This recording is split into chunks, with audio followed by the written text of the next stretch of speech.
دوسرا سیموئیل اور اس کا 7واں باب، جو 29 آیات پر مشتمل ہے۔ جب بادشاہ اپنے محل میں رہنے لگا اور خداوند نے اسے اس کی چاروں طرف کے سب دشمنوں سے آرام بخشا، تو بادشاہ نے ناتن نبی سے کہا، دیکھ میں تو دیودار کی لکڑیوں کے گھر میں رہتا ہوں، پر خدا کا صندوق پردوں کے اندر رہتا ہے۔ تب ناتن نے بادشاہ سے کہا،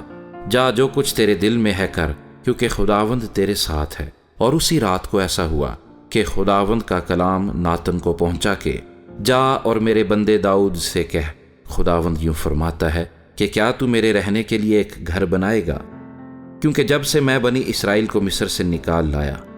آج کے دن تک کسی گھر میں نہیں رہا، بلکہ خیمے اور مسکن میں پھرتا رہا ہوں، اور جہاں جہاں میں سب بنی اسرائیل کے ساتھ پھرتا رہا، کیا میں نے کہیں کسی اسرائیلی قبیلے سے جسے میں نے حکم کیا کہ میری قوم اسرائیل کی گلہ بانی کرو، یہ کہا کہ تم نے میرے لیے دیودار کی لکڑیوں کا گھر کیوں نہیں بنایا؟ سو اب تو میرے بندے داؤد سے کہہ کہ رب الافواج یوں فرماتا ہے کہ میں نے تجھے بھیڑ سالہ سے، جہاں تو بھیڑ بکریوں کے پیچھے پیچھے پھرتا تھا، لیا، تاکہ تو میری قوم اسرائیل کا پیشوا ہو، اور میں جہاں جہاں تو گیا تیرے ساتھ رہا، اور تیرے سب دشمنوں کو تیرے سامنے سے کاٹ ڈالا ہے۔ اور میں دنیا کے بڑے بڑے لوگوں کے نام کی طرح تیرا نام بڑا کروں گا، اور میں اپنی قوم اسرائیل کے لیے ایک جگہ مقرر کروں گا، اور وہاں ان کو جماؤں گا، تاکہ وہ اپنی ہی جگہ بسیں اور پھر ہٹائے نہ جائیں، اور شرارت کے فرزند ان کو پھر دکھ نہیں دینے پائیں گے، جیسا پہلے ہوتا تھا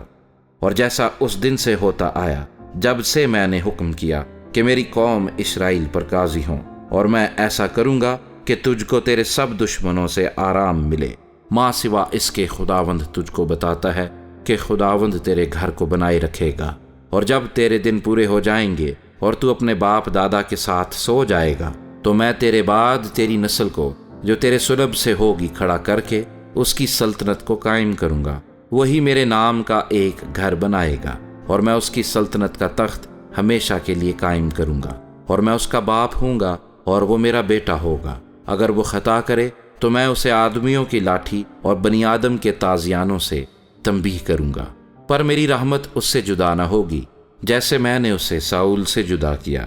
جسے میں نے تیرے آگے سے دفع کیا۔ اور تیرا گھر اور تیری سلطنت سدا بنی رہے گی، تیرا تخت ہمیشہ کے لیے قائم کیا جائے گا۔ جیسی یہ سب باتیں اور یہ ساری رویا تھی، ویسا ہی ناتن نے داؤد سے کہا۔ تب داؤد بادشاہ اندر جا کر خداوند کے آگے بیٹھا اور کہنے لگا، اے مالک خداوند، میں کون ہوں اور میرا گھرانہ کیا ہے کہ تو نے مجھے یہاں تک پہنچایا؟ تو بھی اے مالک خداوند، یہ تیری نظر میں چھوٹی بات تھی، کیونکہ تو نے اپنے بندے کے گھرانے کے حق میں بہت مدت تک کا ذکر کیا ہے، اور وہ بھی اے مالک خداوند آدمیوں کے طریقے پر۔ اور داؤد تجھ سے اور کیا کہہ سکتا ہے؟ کیونکہ اے مالک خداوند، تو اپنے بندے کو جانتا ہے، تو نے اپنے کلام کی خاطر اور اپنی مرضی کے مطابق یہ سب بڑے کام کیے، تاکہ تیرا بندہ ان سے واقف ہو جائے۔ سو تو اے خداوند خدا بزرگ ہے، کیونکہ جیسا ہم نے اپنے کانوں سے سنا ہے، اس کے مطابق کوئی تیری مانند نہیں، اور تیرے سوا کوئی خدا نہیں۔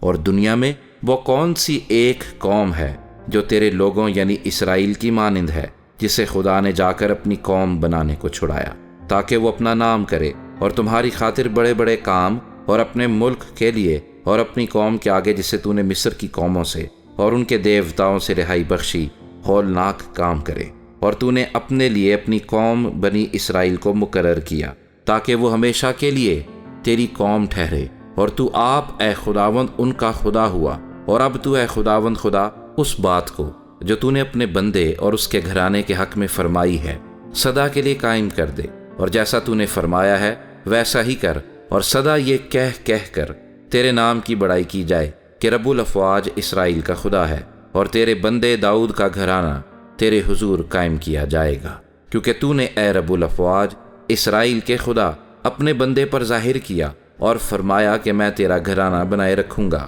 اس لیے تیرے بندے کے دل میں یہ آیا کہ تیرے آگے یہ مناجات کرے۔ اور اے مالک خداوند، تو خدا ہے اور تیری باتیں سچی ہیں، اور تو نے اپنے بندے سے اس نیکی کا وعدہ کیا ہے۔ سو اب اپنے بندے کے گھرانے کو برکت دینا منظور کر، تاکہ وہ سدا تیرے روبرو پائیدار رہے، کہ تو ہی نے اے مالک خداوند یہ کہا ہے، اور تیری ہی برکت سے تیرے بندے کا گھرانہ سدا مبارک رہے۔